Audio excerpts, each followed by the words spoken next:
श्रोताओं, आज इस कार्यक्रम में हमारे मेहमान हैं doctor Dinesh Chandra Goswami. Doctor Dinesh Chandra Goswami professor भूगोल और संकाय अध्यक्ष कला हैं। पंडित ललित मोहन शर्मा श्रीदेव सुमन विश्वविद्यालय परिसर ऋषिकेश में। साथ ही आप संयोजक हैं राष्ट्रीय शिक्षा नीति श्रीदेव सुमन विश्वविद्यालय बादशाही थौल टिहरी में। डॉक्टर गोस्वामी, आपका बहुत बहुत स्वागत है आज इस कार्यक्रम में। धन्यवाद। आपका एक बहुत बड़ा अनुभव है, राष्ट्रीय शिक्षा नीति के आप संयोजक हैं। ये सबसे महत्वपूर्ण चर्चा का विषय भी है शिक्षा जगत में, और इसे कहा जा रहा है कि ये शिक्षा नीति नए भारत की नींव है। इस विषय पर आज हम आपसे बातचीत करेंगे। सबसे पहले बताएं कि ये जो कहा जा रहा है कि नए भारत की नींव है, इसे आप किस रूप में देखते हैं? नई शिक्षा नीति जो NEP 2020 के रूप में 29 जुलाई 2020 को हमारी कैबिनेट के द्वारा इसे स्वीकृत किया गया और उसको लागू किया गया, पिछले 34 साल से चली आ रही 1986 की शिक्षा नीति में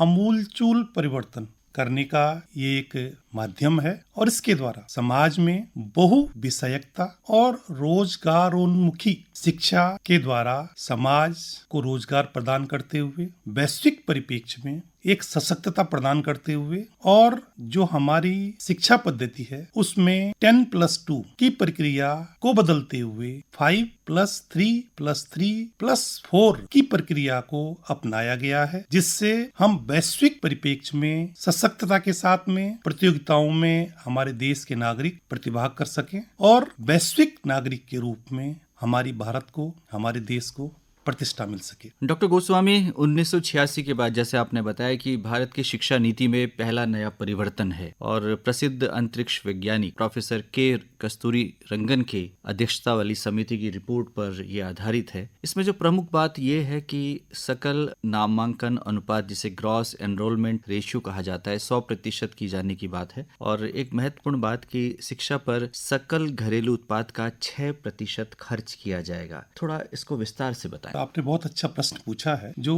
ग्रॉस इनरोलमेंट रेशियो है 2019 के आंकड़ों को यदि हम देखें तो 26.3% हमारा अभी तक था और 2030 तक इसको 50% तक ले जाने का उद्देश्य रखा गया है। और इसका प्रमुख उद्देश्य यही है कि हमारे देश का कोई भी विद्यार्थी, कोई भी बालक, कोई भी नागरिक साक्षरता और शिक्षा से वंचित न रहे। और इसमें एक बहुत महत्वपूर्ण कदम इस रूप में भी उठाया गया है कि कहीं भी किसी भी संस्थान में, उच्च शिक्षा संस्थान में कोई भी छात्र अगर प्रवेश लेता है तो उसके जो योग्यता की शिक्षा है और उसके बाद जहां वो प्रवेश ले रहा है उसके बीच में यदि कोई अंतराल है तो उस अंतराल को गैप न मानते हुए या अंतराल न मानते हुए जो पहले बाध्यता रखी गई थी कि गैप के छात्रों को प्रवेश नहीं दिया जाएगा, इस शिक्षा व्यवस्था में इसको समाप्त कर दिया गया है।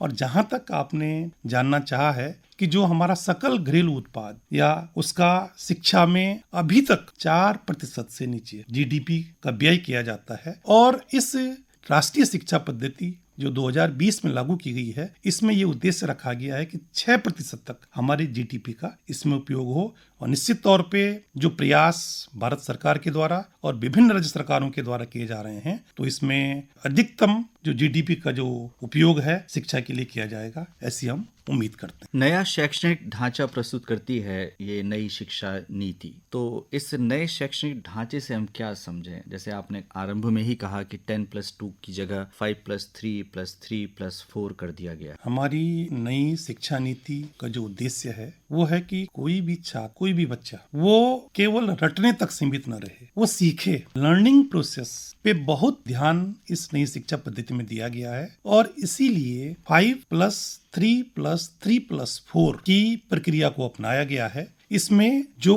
प्रथम जो 5 वर्ष की बात की जा रही है उसमें जो पहले 3 वर्ष हैं उसमें कोई भी शिशु को प्रवेश दिया जाएगा और वो 3 वर्ष तक, जो आरंभिक 3 वर्ष हैं, उसमें वो केवल सीखने की प्रक्रिया में रहेगा और आंगनवाड़ी के माध्यम से, बाल बाटिका के माध्यम से वो इस सीखने की प्रक्रिया को आगे बढ़ाएगा। दूसरे जो 2 साल हैं उन 2 सालों में वो कक्षा 1 और कक्षा 2 की प्रक्रिया को पूरा करेगा। इन 5 सालों के उपरांत फिर वो अगले 3 वर्षों में यानी तीसरी, चौथी और 5वीं कक्षा को पूरा करेगा और इसके साथ साथ इन 5वीं जमात तक पढ़ने के साथ में वो जो अध्ययन करेगा वो अपनी मातृभाषा में उसको अध्ययन करने की सुविधा दी गई है। 5+ फिर 3 की बात हम करते हैं तो 3 साल वो 6वीं 7वीं और 8वीं कक्षा को पूरा करेगा और उसके बाद +4 में 9वीं 10वीं और 11वीं और 12वीं कक्षाओं वो पूर्ण करेगा। इस तरह से इस शिक्षा पद्धति में फाउंडेशन, मिडिल, सेकेंडरी और फिर इंटरमीडिएट लेवल पे, जिसको हम कहते हैं माध्यमिक लेवल की शिक्षा वो पूर्ण करेगा और उसके बाद फिर वो उच्च शिक्षा में प्रवेश करने के लिए अग्रसर होगा। उच्च शिक्षा संबंधी जो प्रावधान है उनका बहुत व्यापक तरीके से स्वागत भी किया गया है डॉक्टर गोस्वामी। इसमें मल्टीपल एंट्री और एग्जिट व्यवस्था की गई है, इसे हमारे श्रोताओं को बताएं। आपने उच्च शिक्षा से संबंधित अति, जिसे हम कहेंगे कि सुंदर प्रश्न आपने रखा है, क्योंकि हमारी जो पुरानी शिक्षा पद्धति थी उसमें कोई भी छात्र अगर प्रवेश लेता था और बीच में उसका अध्ययन अगर बाधित होता था तो फिर उसको बड़ी परेशानी का सामना करना पड़ता था। इस नई शिक्षा पद्धति में ये व्यवस्था की गई है कि जो छात्र उच्च शिक्षा में प्रवेश ले तो वो 4 साल की स्नातक की डिग्री प्राप्त करेगा और सबसे बड़ा फायदा उसको ये होगा कि वो वैश्विक स्तर पे कहीं भी विश्व के किसी भी संस्थान में अगर स्नातक शिक्षा के उपरांत स्नातकोत्तर की शिक्षा अगर ग्रहण करना चाहता है तो कहीं भी उसको प्रवेश मान्य होगा। इसमें जो छात्र क्योंकि प्रवेश एक बार ले लेता है और वो 1 साल का अध्ययन कर लेता है, क्योंकि यहाँ पे चॉइस बेस्ड क्रेडिट सिस्टम अपनाया गया है और क्रेडिट पे ये बेस्ड प्रणाली है। कोई भी छात्र 1 साल का अध्ययन पूर्ण करने के बाद उसको उस स्ट्रीम में सर्टिफिकेट प्राप्त होगा। 2 साल की शिक्षा के बाद उसको डिप्लोमा प्राप्त होगा। 3 साल की शिक्षा के बाद उसको डिग्री प्राप्त होगी और अगर 4 साल की शिक्षा पूरी करता है तो डिग्री इन रिसर्च उसको मिलेगी। लेकिन इस दौरान 1 साल की शिक्षा पूरी करने के बाद और जो वैधानिक रूप से मान्य क्रेडिट उत्तीर्ण करने के बाद वो उसके शिक्षा में कोई व्यवधान आ जाता है या उसकी पारिवारिक परिस्थितियां ऐसी हो जाती हैं कि वो शिक्षा को जारी नहीं कर सकता है, तो वो बीच में वो दूसरे विश्वविद्यालय में प्रवेश से या वंचित हो जाता है या बीच में वो कहीं रोजगार के लिए जाता है तो वो वहां जा सकता है। पुनः 3 साल के अंदर फिर वो दोबारा आकर के अगली कक्षा में यानी दूसरे वर्ष में प्रवेश ले सकता है और इसके लिए मल्टी एग्जिट और मल्टी एंट्री का प्रोविजन इसी आधार पे रखा गया है कि वो बीच में छोड़ के जा सकता है। मल्टी एग्जिट चाहे वो प्रथम वर्ष में जाए, चाहे दूसरे वर्ष में जाए, चाहे तीसरे वर्ष में जाए, और अगर फिर आता है तो मल्टी एंट्री का प्रोविजन उसमें रखा गया। इसमें एकेडमिक बैंक ऑफ क्रेडिट यानी जो भी क्रेडिट वो हासिल करेगा वो क्रेडिट एकेडमिक बैंक में जमा हो जाएंगे और वो क्रेडिट अगर दूसरे विश्वविद्यालय में जाता है या कहीं किसी नौकरी में जाता है तो उसके क्रेडिट वहां चले जाएंगे। फिर वो दोबारा आता है तो वो क्रेडिट उसके ट्रांसफर हो जाएंगे और उसको उस जिसके लिए वो योग्य है वहां फिर उसको प्रवेश मिल जाए। सब कुछ डिजिटल होता जा रहा है और विगत 2-3 वर्षों में हमने देखा कोविड काल के दौरान ऑनलाइन शिक्षा बहुत ही प्रभावी साबित हुई है। डिजिटल शिक्षा को कितना महत्व इस शिक्षा नीति में दिया जा रहा है? इस शिक्षा नीति में पूरा इस बात का ध्यान रखा गया है कि कोई भी छात्र अगर किसी भी विषय का अध्ययन करता है तो उसमें एकेडमिक बैंक ऑफ क्रेडिट के माध्यम से वो कहीं भी किसी भी संस्था से, चाहे वो कौशल विकास से संबंधित पाठ्यक्रम हो, चाहे वो उसका माइनर इलेक्टिव का पाठ्यक्रम हो, वो उस कोर्स को जो निर्धारित क्रेडिट है वो कहीं से भी ऑनलाइन जो प्लेटफॉर्म्स है, चाहे मूक्स है, चाहे स्वयं है, वहां से वो अर्जित कर सकता है और उस क्रेडिट को फिर वो उस विश्वविद्यालय में जहां वो अध्ययनरत है वहां उसको ट्रांसफर कर लेगा। यानी जो डिजिटल एजुकेशन है उसके जो विभिन्न माध्यम हैं उन माध्यमों का उपयोग करने की उसको स्वतंत्रता दी गई है और इसका सबसे बड़ा फायदा उन दूरस्थ क्षेत्रों के विद्यार्थियों को मिलेगा जहां पे भौतिक रूप से प्राध्यापक उपलब्ध नहीं हो पाते हैं, अध्यापन की सुविधा नहीं है। वो ऑनलाइन प्लेटफॉर्म्स के माध्यम से ये शिक्षा प्राप्त कर सकते हैं और इससे जो डिजिटल गैप है वो भी खत्म होगा और जो ऑनलाइन एजुकेशन और सुदृढ़ रूप से फिर आगे बढ़ेगा। डॉक्टर गोस्वामी, इस शिक्षा नीति में ऐसा कहा जा रहा है कि भाषाई विविधता के संरक्षण को प्राथमिकता दी जाएगी, साथ ही जो पारंपरिक ज्ञान है उसको भी आगे बढ़ाया जाएगा। थोड़ा इस पर प्रकाश डालें। क्योंकि हम ऐसे देश में हम लोग निवास कर रहे हैं जिसकी एक समृद्धशाली परंपरा रही है और हमारी शिक्षा व्यवस्था जो प्राचीन हमारे जो विश्वविद्यालय रहे हैं, चाहे तक्षशिला हो या विक्रमशिला हो, इन विश्वविद्यालयों में और उस शिक्षा प्रणाली में बहुत पाणिनि, पतंजलि, सुश्रुत और अनेक ऐसे विद्वत जन पैदा हुए हैं जिन्होंने उस समय के ज्ञान को आगे बढ़ाया, और वो देशज ज्ञान, क्योंकि हम अपने ज्ञान को तभी सुचारू रूप से आगे बढ़ा सकते हैं जब हमारे ज्ञान को अर्जित करने का माध्यम हमारे लिए सुलभता प्रदान करे। और निश्चित तौर पे अगर हम अपनी मातृभाषा में कोई भी अध्ययन करते हैं तो हम बहुत जल्दी उसको समझ जाते हैं। तो देशज ज्ञान के आधार पे क्या कुछ हमारी सांस्कृतिक विरासत है उसके बारे में हमको पता चलेगा, और अपनी समृद्धशाली विरासत के माध्यम से हमारा आने वाला जो होनहार शिशु है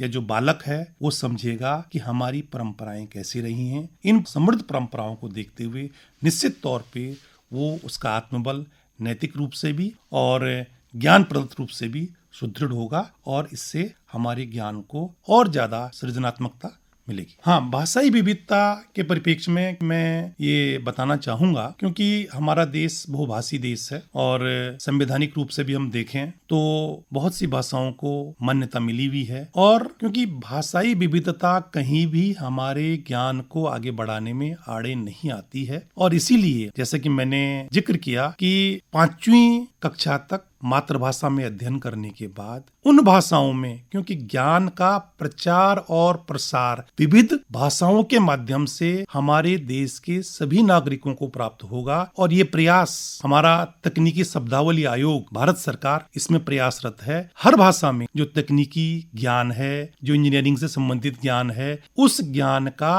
अनुवाद किया जा रहा है, जिससे सर्वसुलभ साहित्य और ज्ञान सभी को प्राप्त हो सके। बालिका शिक्षा और महिला शिक्षा की बहुत बातें होती हैं हमारे देश में, और हम देख रहे हैं कि लड़कियां लगातार आगे बढ़ रही हैं। खास तौर से जब हम विभिन्न विश्वविद्यालयों के दीक्षांत समारोह को देखते हैं तो मेडल प्राप्त करने वाली जो लड़कियां हैं उनकी संख्या बहुत ज़्यादा है, कहीं ज़्यादा है लड़कों से। तो महिला शिक्षा को किस तरह से बढ़ावा देने की बात नई शिक्षा नीति करती है, ताकि जो आधी आबादी है वो कहीं ना कहीं समकक्ष खड़ी हो सके? नई शिक्षा नीति में इस बात का विशेष ध्यान रखा गया है कि कहीं भी लिंग के आधार पे असमानता न पैदा हो, और जेंडर गैप को भरने का भरपूर प्रयास किया गया है। और इसीलिए जितने भी भाषाएं हैं, जितने भी विषय हैं, बहुविषयी रूप में सबका समायोजन किए जाने का प्रयास किया गया। और इसमें एक सबसे महत्वपूर्ण बात यह है कि मल्टी डिसिप्लिनरी एजुकेशन, इस नई शिक्षा नीति में ये व्यवस्था की गई है कि किसी भी एक स्ट्रीम में प्रवेश से कोई भी ये न रहे कि उसको उसी स्ट्रीम में प्रवेश लेना है। इस नई शिक्षा नीति के माध्यम से कोई भी छात्र विज्ञान का हो, वाणिज्य का हो या कला संकाय से संबंधित हो, किसी भी विषय का वो चयन कर सकता है अपनी शिक्षा व्यवस्था को आगे बढ़ाने में, जिससे कि उसको विकल्प के साथ साथ विविधताओं का भी उसको समावेश हो सके। और इसीलिए छात्राओं के लिए, क्योंकि ऐसा कोई बाध्यता नहीं रहेगी कि वो विज्ञान की शिक्षा में ये विषय नहीं पढ़ सकते हैं या वाणिज्य में ये नहीं पढ़ सकते हैं, सब विषय उनके लिए सुलभ रहेंगे निश्चित तौर पे। इसलिए जो बालिकाएं हैं उनको समग्र शिक्षा प्राप्त हो सकेगी। डॉक्टर गोस्वामी, अब क्रियान्वयन की बात करते हैं। आप राष्ट्रीय संयोजक हैं शिक्षा नीति के। श्रीदेव सुमन विश्वविद्यालय बादशाही थौल टिहरी में उसके जो विभिन्न परिसर हैं, इस नीति को किस तरह से क्रियान्वित किया जा रहा है? श्रीदेव सुमन विश्वविद्यालय उत्तराखंड का एक बहुत बड़ा राज्य विश्वविद्यालय है, और वर्तमान में इसमें 217 महाविद्यालय हैं जो इससे एफिलिएटेड हैं। और इसके साथ साथ क्योंकि नई शिक्षा नीति इस विश्वविद्यालय के द्वारा सत्र 2022-23 से लागू कर दी गई है, और क्योंकि इस नई शिक्षा नीति में चॉइस बेस्ड क्रेडिट सिस्टम अपनाया गया है, और साथ साथ ये भी विषय का ध्यान रखा गया है कि छात्र जो भी विषय चयनित करे उन विषयों के माध्यम से उसको बहु विषयता का ज्ञान हो, समग्र रूप से उसको शिक्षा मिले। और इस शिक्षा व्यवस्था को लागू करने के लिए, क्योंकि हमारे द्वारा और मेरे द्वारा संयोजक होने के नाते पूरा प्रयास किया गया है कि पूरे विश्वविद्यालय के संबद्ध महाविद्यालयों में विषयों का चयन ठीक से छात्र करें, और जो परीक्षा प्रणाली है उसमें एक रूपता इससे लाई गई है। और इसके साथ साथ क्योंकि क्रेडिट पे आधारित ये व्यवस्था है। क्रेडिट का आशय ये है कि 1 घंटे के व्याख्यान 1 सप्ताह में दिए जाएं तो वो 1 क्रेडिट के समतुल्य माना जाता है। और इस परिप्रेक्ष्य में पूरे जो विश्वविद्यालय अनुदान आयोग द्वारा जो निर्धारित क्रेडिट फ्रेमवर्क है उसको अपनाते हुए हमने अपने विश्वविद्यालय में विगत वर्ष से इस नई शिक्षा नीति को लागू कर दिया है सफलतापूर्वक। और हमारे यहाँ इस समय प्रथम सेमेस्टर, द्वितीय सेमेस्टर उत्तीर्ण करने के उपरांत छात्र तृतीय सेमेस्टर में प्रवेश ले चुके हैं। थोड़ी सी कठिनाइयाँ जरूर आती हैं जब शुरुआती दौर पे हम कोई नई प्रणाली अपनाते हैं, लेकिन अगर हम समग्र रूप से देखें तो हम इस नई शिक्षा पद्धति के क्रियान्वयन में काफ़ी हद तक सफल हुए हैं। डॉक्टर दिनेश चंद्र गोस्वामी, आज आप इस कार्यक्रम में आए और नई शिक्षा नीति के जो प्रमुख बिंदु हैं और क्रियान्वयन के स्तर पर जो कार्य किए जा रहे हैं उस पर बहुत ही व्यापक चर्चा आपने की। आकाशवाणी स्टूडियोज आगमन पर आपका बहुत बहुत आभार, बहुत बहुत धन्यवाद। धन्यवाद भारती जी।